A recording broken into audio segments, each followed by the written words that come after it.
Komisi C Bidang Pembangunan DPRD Kota Makassar menggelar inspeksi mendadak di sejumlah bangunan yang sedang dalam pengerjaan.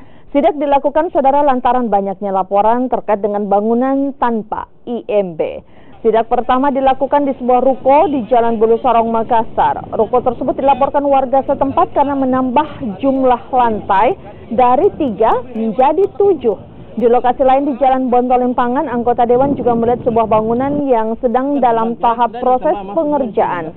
Bangunan tersebut diduga menyalahi aturan dan merusak bagian rumah warga sekitar.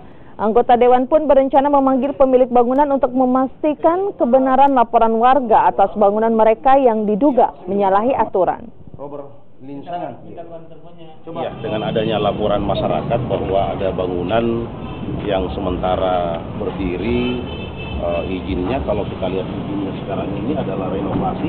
Setelah kami mengecek di dalam ini adalah bangunan baru yang ada di dalam, sehingga ini ada laporan masyarakat yang kita tindak lanjuti.